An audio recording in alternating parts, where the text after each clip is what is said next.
이 시간 우리에게 주시는 하나님의 말씀은 유다서 1장 7절에서부터 11절까지입니다. 제가 받들어 봉독합니다. 소돔과 고모라와 그 이웃 도시들도 그들과 같은 행동으로 음란하며 다른 육체를 따라 가다가 영원한 불의 형벌을 받음으로 거울이 되었느니라. 그러한데 꿈꾸는 이 사람들도 그와 같이 육체를 더럽히며 권위를 업신여기며 영광을 비방하는도다. 천사장 미가엘이 모세의 시체에 관하여 마귀와 다투어 변론할 때에 감히 비방하는 판결을 내리지 못하고 다만 말하되 주께서 너를 꾸짖으시기를 원하노라 하였거늘 이 사람들은 무엇이든지 그 알지 못하는 것을 비방하는도다. 또 그들은 이성 없는 짐승같이 본능으로 아는 그것으로 멸망하느니라. 화 있을진저 이 사람들이여 가인의 길에 행하였으며 삭슬 위하여 발람의 어그러진 길로 몰려갔으며 고라의 패역을 따라 멸망을 받았도다. 아멘. 오늘은 점검하고 출발해야 합니다 라는 제목을 가지고 하나님 말씀을 선포하도록 하겠습니다. 따라하겠습니다. 점검하고 출발해야 합니다. 점검하고 출발해야 합니다. 연말 되면 망년회나 또는 송년회를 한다고 이렇게 말을 하는데, 이 망년회와 송년회는 어떤 차이가 있겠습니까? 한자로 말하면 망년회는 잊을망자에 해년자, 모일회자를 씁니다. 그런데 송년회는 보낼 송자를 씁니다. 망년이라는 것은 그냥 술 먹고 지나간 거 싹 깨끗하게 잊어버리자, 그리고 새 출발하자, 이 말인데, 송년이라는 것은 다 우리가 하나하나 점검해 보고 이제 과거는 보내고 새해를 맞이하자. 그래서 가장 좋은 방법은 바로 송구영신입니다. 지나간 것은 이제 보낼 때 우리가 좀 잘 점검을 해서 잘된 거, 못된 거 좀 정리 좀 하고, 또 새로 출발할 때는 그것을 우리가 다 염두에 두고 준비된 상태로 새해를 맞이한다. 바로 이것이 가장 올바른 것이다, 그 말입니다. 대개 일반인들을 보면 망년회를 술로 이렇게 보내게 되는데, 그거는 잊어버리는 게 아니라 더 피곤한 상태로 새해를 맞이하게 됩니다. 또 망년회라는 것은 일본식 표현법이라고 그래요. 그래서 우리는 송년회, 더 좋은 방법은 송구영신 예배로 드려야 될 줄로 믿습니다. 오늘 본문을 보면 우리로 하여금 한 해를 살고 반성할 수 있는 말씀이 나오는데, 우리 사람들의 그 삶의 방향이 세 가지가 있습니다. 하나님이 사람을 지으실 때 영적인 존재로 지으셨기 때문에 영적인 삶이 있다는 거예요. 또 정신, 혼적인 존재이기 때문에 우리는 정신을 가지고 또 어떻게 생각을 하며 사는지 그런 생각의 삶이 있다는 것입니다. 뿐만 아니라 사람은 몸으로 이루어져 있습니다. 육체를 가졌기 때문에 육체적인 그러한 원하는 삶이 있다는 것입니다. 근데 이것이 영적, 정신적, 홍적, 육적 이런 것들이 다 정상적이면 가장 온전한 것인데, 비정상적인 삶이 있다는 것입니다. 영적으로도 정신적으로도 육체적으로도 비정상적인 삶이 있다는 거예요. 그것을 반드시 변화시켜 나가야 될 줄로 믿으시기를 바랍니다. 그것이 비정상적인 것이 계속 이어지게 되면 범죄가 되고, 범죄는 반드시 저주를 낳고, 또 저주는 영원한 형벌로 이어지기 때문입니다. 그래서 오늘 저와 여러분이나 오늘 2024년 이제 마지막 송년주의를 우리가 하나님 앞에 드리고 있는데, 우리 자신의 지나온 삶에 대해서 우리가 거꾸로 돌아가자는 게 아니라 잘못된 것은 좀 끊어버리고, 또 올바른 것은 잘 우리가 더 보강을 해서 우리에게 주시는 새해를 더욱 힘차게 출발해 나가시기를 간절히 소원합니다. 세 가지로 말씀을 상고합니다. 첫 번째는 7절과 8절 상반절에 보면 육적으로 치우친 것은 없는지 점검해 봐야 된다라고 말씀했습니다. 따라하겠습니다. 육적으로 치우친 것은 없는지 점검해 봐야 된다. 육적으로 치우친 건 없는지 점검해 봐야 한다. 8절 상반절에 이런 단어가 있어요. 그러한데 꿈꾸는 이 사람들도 그와 같이 육체를 더럽히며 그랬습니다. 육체를 더럽힌다는 말이 뭡니까? 우리는 날마다 몸을 씻습니다. 왜 씻어요? 더러운 것이 붙기 때문에 그것을 털어내려고 항상 몸을 깨끗이 씻고 샤워를 하죠.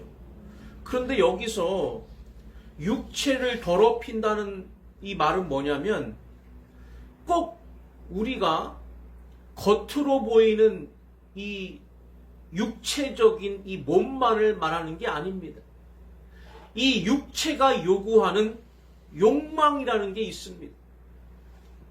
그것을 정상적으로 활용해야 되는데, 그렇지 않으면 이 육체를 영적으로 더럽히게 된다는 것입니다.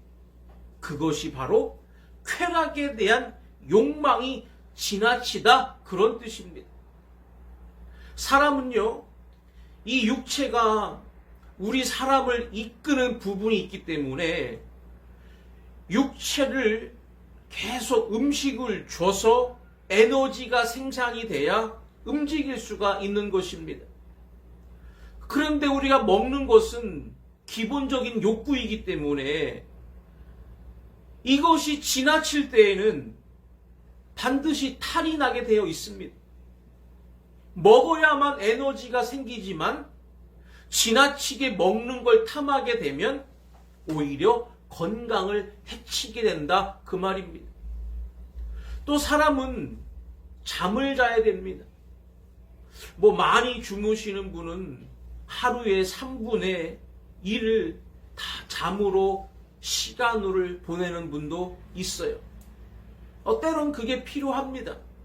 그러나 또 우리에게 그것이 쾌락을 주기 때문에 너무 그렇게 수면의 욕구에 우리가 순응하게 되면 나태해지고 또 게을러지고 자기가 또 해야 될 일, 살아가야 될 일, 모든 것들을 놓칠 수가 있다는 것입니다. 또 하나가 육체에는 강한 쾌락욕이 있는데 그게 바로 뭐지요? 성욕이에요, 성욕. 이 성욕이 있어야 우리가 가정을 이루고 자녀를 생산하고 또 인류가 번성해지고 또 거기서 또 잘 양육을 해서 하나님의 백성을 만들어내는 아주 중요한 기능입니다. 또 가장 중요한 도구예요.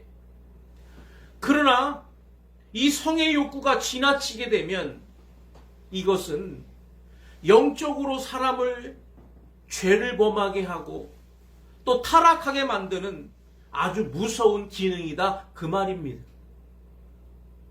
그렇기 때문에 우리가 이 몸이 요구하는 것에 대해서 정상적인 삶을 살아야 되는데 이게 지나치게 되면 죄가 될 수 있다는 것입니다. 그래서 먹고 마시고 입고 쓰고 하는 것도 하나님은 우리에게 절제를 요구하시고 또 성은 말할 것도 없이 더 거룩하게 살기를 원하시는 줄로 믿으시기를 바랍니다. 이것이 가장 삐뚤어진 세대를 오늘 본문 7절에서 예를 들으셨어요. 그게 바로 뭐냐? 소돔과 고모라인데 이건 창세기 19장의 내용입니다. 창세기 19장 5절에 보면 롯을 부르고 그에게 이르되 오늘 밤에 내게 온 사람들이 어디 있느냐 이끌어내라 우리가 그들을 상관하리라 이렇게 말씀했습니다. 지금 롯을 구원하려고 천사들이 남자의 몸으로 왔습니다. 그랬더니 소돔성의 남자들이 막 문을 부수면서 달려드는 거예요. 이 사람들 오늘 우리와 상관하겠다 하면서 막 달려드는 거예요. 이 상관이라는 단어가 히브리어로 야다라는 뜻입니다. 야다. 이 야다라는 말은 동침하다라는 뜻입니다. 아니, 남자가 왜 모르는 남자들을 이렇게 불러내서 이렇게 동침하겠다고 하냐? 이게 바로 동성애라는 겁니다. 동성애. 사람의 쾌락욕이 지나치면 정상적인 것으로는 사람들이 그것을 느끼지를 못하기 때문에 점점 더 이상한 변태적인 이러한 욕구를 채우려고 하기 때문에 이렇게까지 삐뚤어진다 그런 거예요. 절대적으로 동성애를 용인하면 안 되는 줄로 믿으시기를 바랍니다. 아멘. 그것은 정상적인 것이 아닙니다.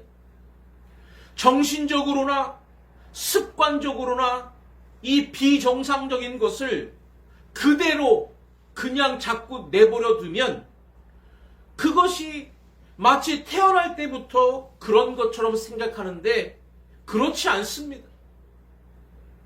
그리고 그것은 비정상적인 행위를 하기 때문에 나중에 반드시 후유증이 생깁니다. 사람의 정신에 이상이 오고요. 또 그러한 관계가 많은 치명적인 질병을 일으킵니다. 하나님은 그걸 원하시지 않기 때문에 이 동성애를 절대로 금하고 계신다는 것입니다. 그래서 지금 동성애라는 단어를 영어로 소돔이라고 이제 그러는데 이게 바로 여기에서 나온 거예요. 창세기 19장에 소돔 사건 때문에 나온 겁니다. 그렇기 때문에 그것을 하나님이 오늘 이 경고의 한 예로 이렇게 말씀하고 있다는 것입니다. 우리는요, 그들을 무조건 배척하는 게 아니고 그들이 비정상적으로 그렇게 된 것을 우리가 좀 이해를 하고 잘 치료해주고 또 잘 껴안고 선도해줘야 되는데 아무튼 그것을 그냥 이래도 흥 저래도 흥 다 괜찮다라고 그냥 막연히 그걸 포용하면 안 된다 그 말입니다. 오늘 본문의 그 내용을 가지고 뭐라고 단어를 바꿨냐면 음란이라고 말을 바꿨어요. 이 음란이라는 말은 헬라어로 지금 되어 있는데 에큐폴류오라고 그랬습니다. 이게 무슨 말이냐 하면 에크라는 뜻은 뭐뭐로부터 시작했다는 기원을 말하는 것이고 폴류오라는 말은 간음이라는 뜻이에요. 간음. 사람이 왜 비정상적인 이런 선옥에 빠지게 되느냐? 간음에서부터 출발한다 그랬습니다. 간음이 뭐냐 하면 정상적인 허용된 관계가 아닌 것을 간음이라고 부릅니다. 거기에서부터 사람의 성이 자꾸 타락하기 시작하는 것이죠. 그걸 허용하면 나중에도 동성애도 가는 거고 동성애를 뛰어넘어 그 이상까지도 가는 것이다 그 말입니다. 그래서 정상이 아닌 허락된 관계가 아닌 그 다음을 넘어서는 여기서부터 문제가 시작된다는 것을 말씀하고 있는 겁니다. 그렇기 때문에 여기에 대해서 하나님이 이렇게 경고를 하셨습니다.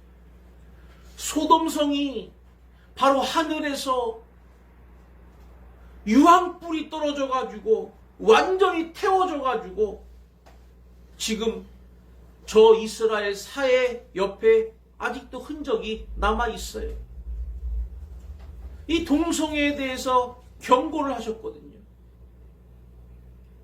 예수님은 이것을 또 예화로 종말에 대한 설명을 이렇게 말씀하셨어요. 누가복음 17장 27절에서부터 29절에 보면 노아가 방주에 들어가던 날까지 사람들이 먹고 마시고 장가들고 시집가더니 홍수가 나서 그들을 다 멸망시켰으며 또 롯의 때와 같으리니 사람들이 먹고 마시고 사고 팔고 심고 집을 짓더니 롯이 소돔에서 나가던 날에 하늘로부터 불과 유황이 비오듯 하여 그들을 멸망시켰느니라.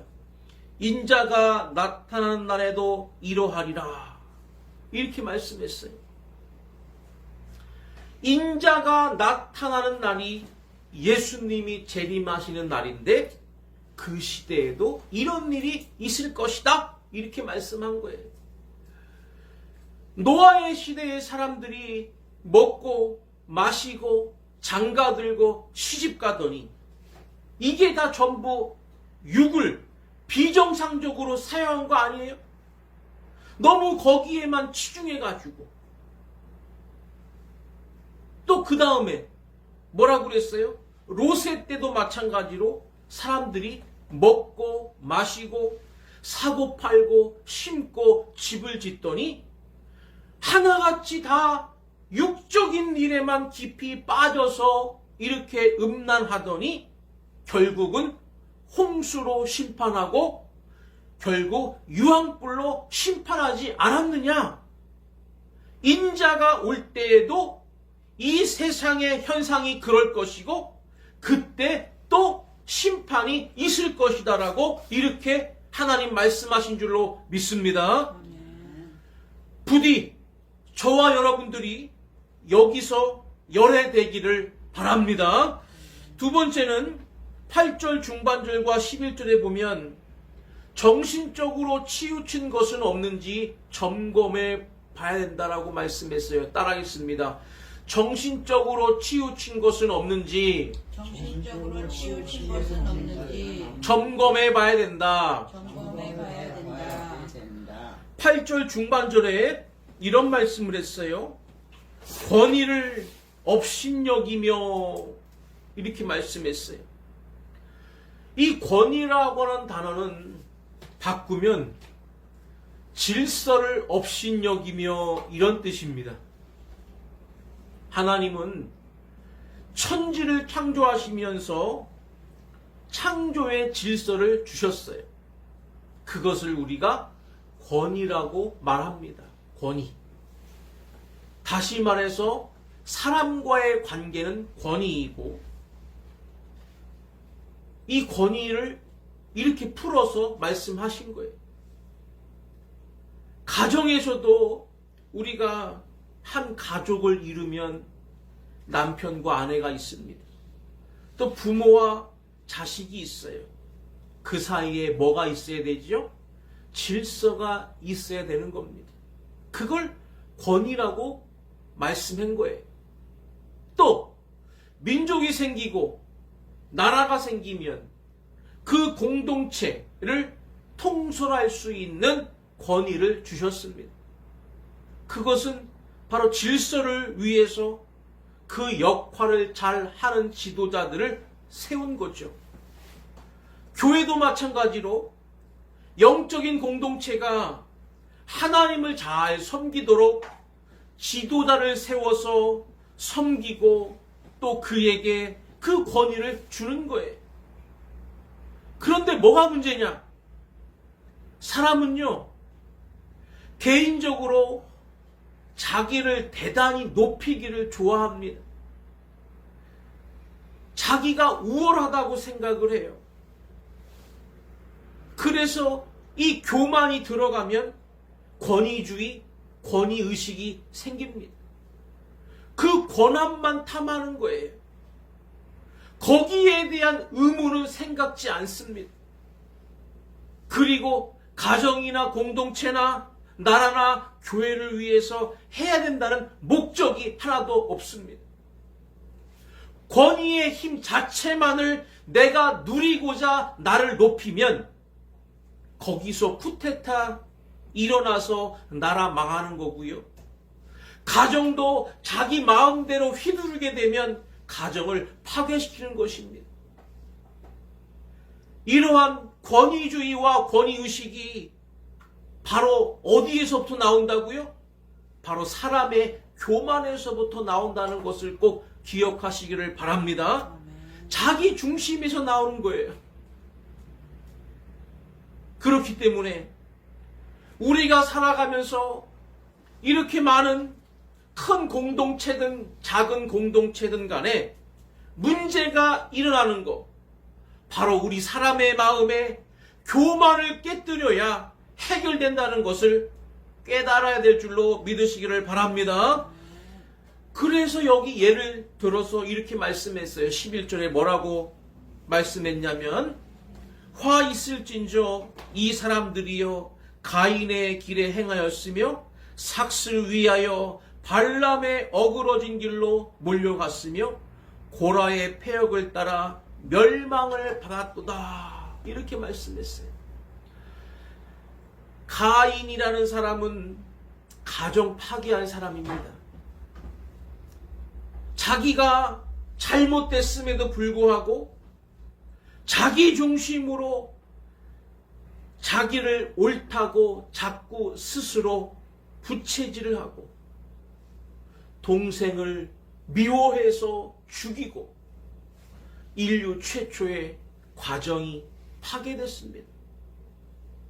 또 발람이라는 사람은 돈에 탐이 나니까 자기가 돈을 받고 오히려 모압에다가 음모를 알려줘가지고 음란을 가지고 이스라엘을 파괴하게 만들었습니다.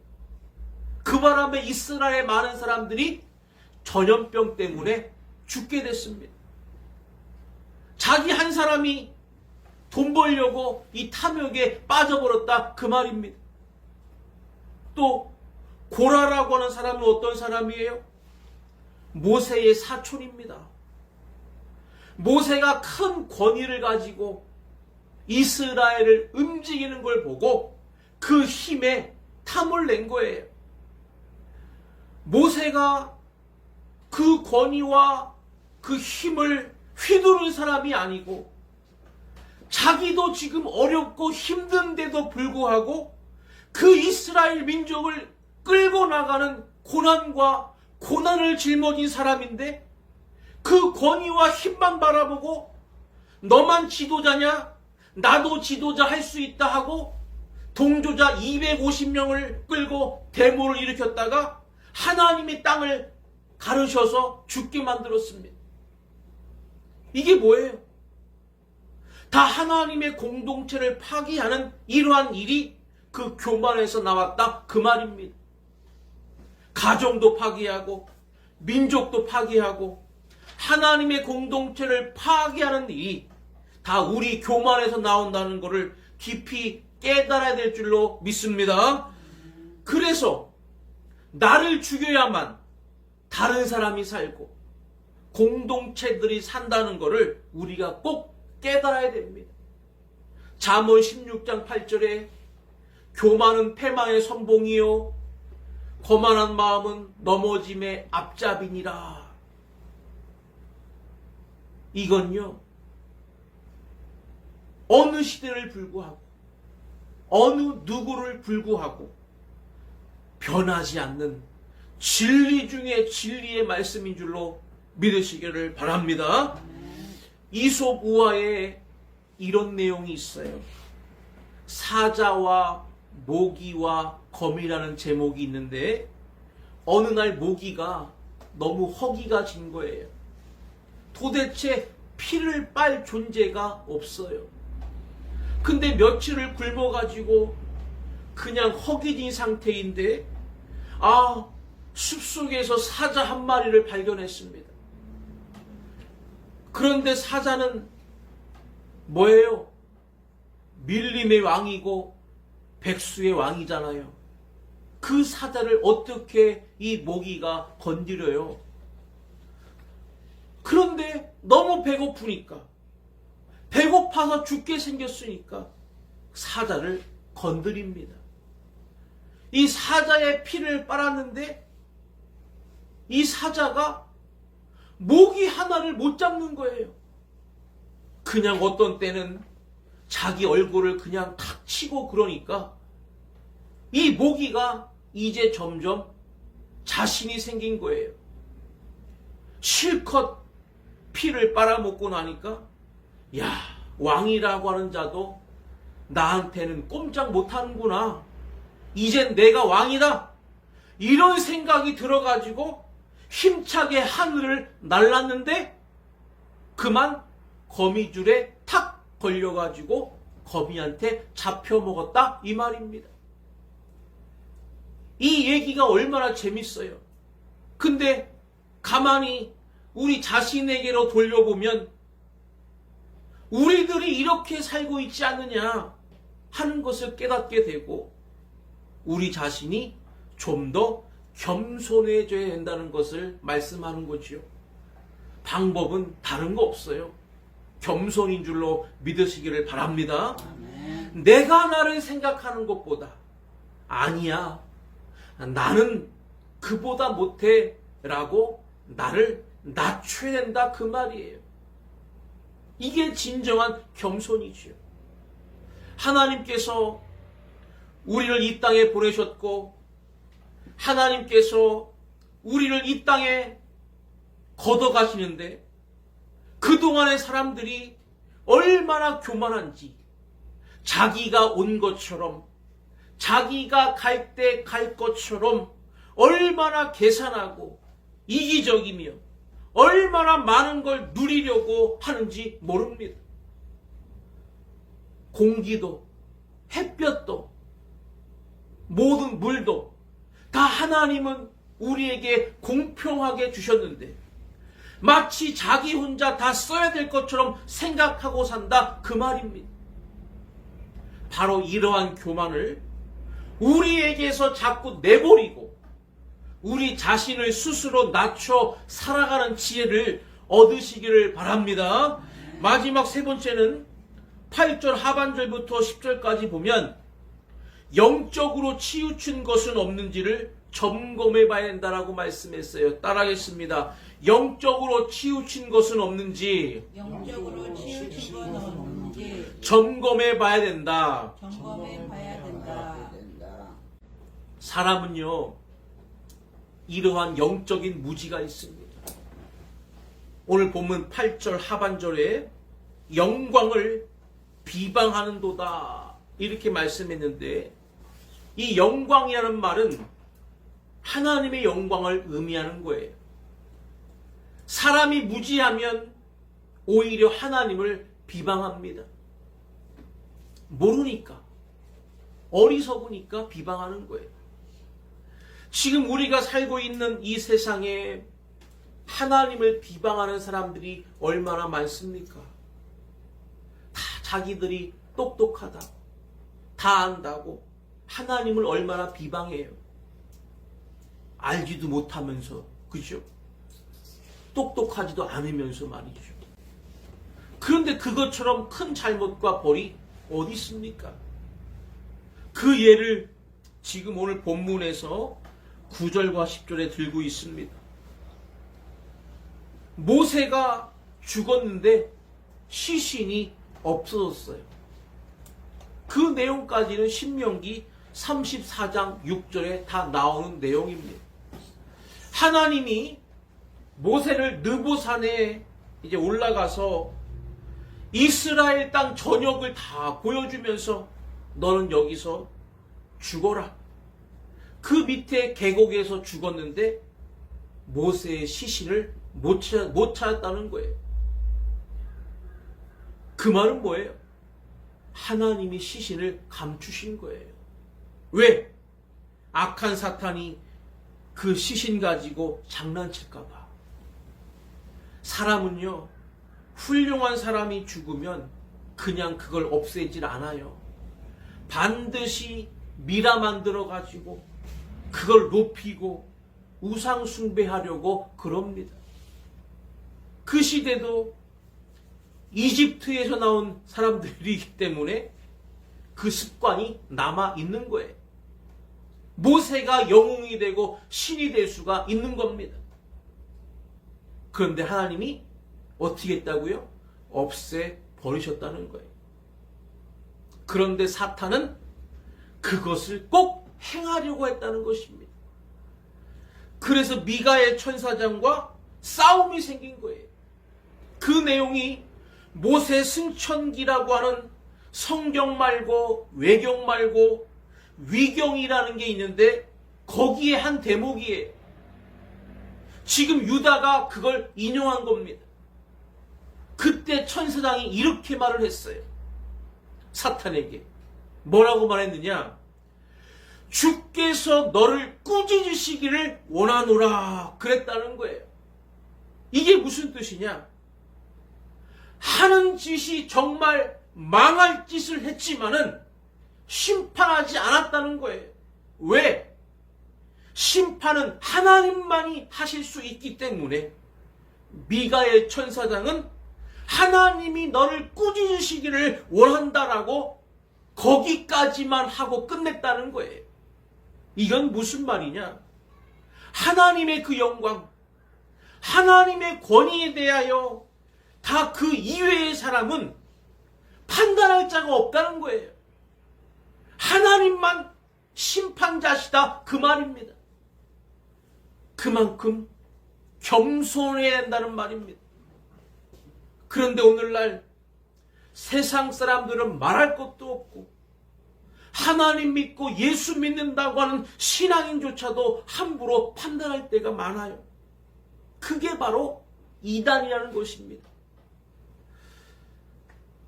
이단 중에 가장 극렬하게 흔들고 있는 이단이 뭐지요? 신천지잖아요. 신천지. 저도 목사니까 도대체 얼마나 훌륭하길래 이렇게 야단인가 하고 그 교리를 연구해 보지 않았겠습니까? 근데 교리가요, 중요한 뼈대를 세운 교리가 너무 엉터리예요. 너무 엉터리예요. 그 사람들은 자기들이 하나님께서 새로 보내신 좋은 씨에 의해서 구원받을 자고, 마태복음 13장에 가라지를 누가 뿌려놨다고 그랬는데 그게 우리 기존의 교회 성도들이라는 거예요. 그래서 그 논리를 더 갖다가 근거를 세우려고 예레미야 31장 27절을 근거로 내세웠는데 거기에 뭐라고 되어 있냐면, 여호와의 말씀이니라. 보라, 내가 사람의 씨와 짐승의 씨를 이스라엘 집과 유다 집에 뿌릴 날이 이르리니, 이런 말씀이 있어요. 사람의 씨, 짐승의 씨, 이 두 가지가 나오니까 이게 그야말로 좋은 씨는 사람의 씨고 가라지는 짐승의 씨다, 이렇게 해석을 쫙 해놓으면 명쾌하거든요. 그런데 겉으로 보면 말할 때는 명쾌해 보이지만 조금만 우리가 성경을 깊이 들여다보면 너무나 엉터리라는 거예요.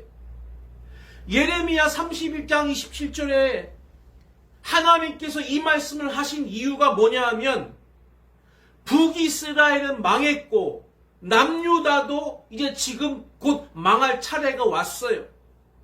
바벨론에게 곧 먹혀서 양쪽 두 나라가 망할 텐데 하나님이 얼마나 마음이 아프시겠어요. 북이스라엘도 망하고 남유다도 망하니 너무나 가슴이 너무 아픈 거예요. 그래서 예레미야 선지자에게 미리 예언하신 말씀이에요.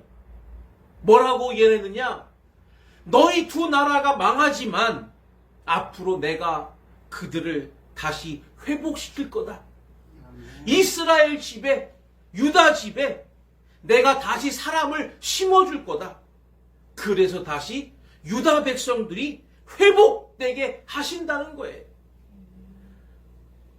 유다 백성들이 살 수 있도록 내가 짐승의 새끼들도 다시 번성하게 길러줄 거다. 이런 뜻이거든요.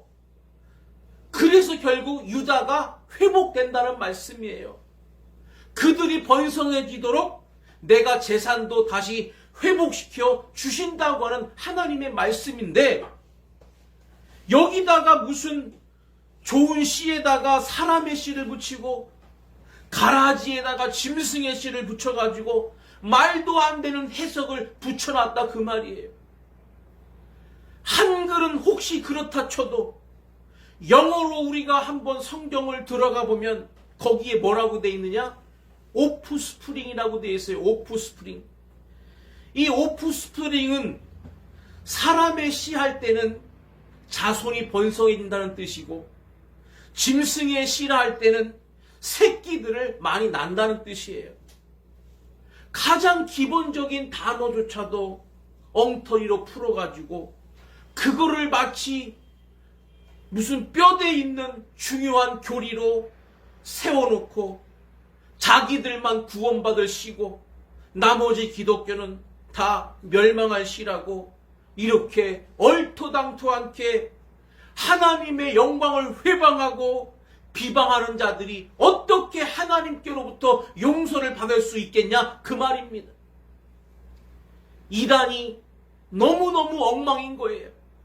정신 차려야 될 줄로 믿습니다.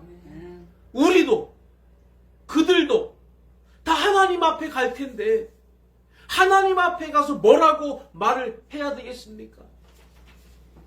하나님 말씀하신 걸 우리가 지켜야 되는 사명이 있는데 하나님 말씀하신 거를 180도로 다 바꿔가지고 자기 멋대로 해석한 그 무서운 죄를 어떻게 그들이 해결하겠냐 그 말입니다.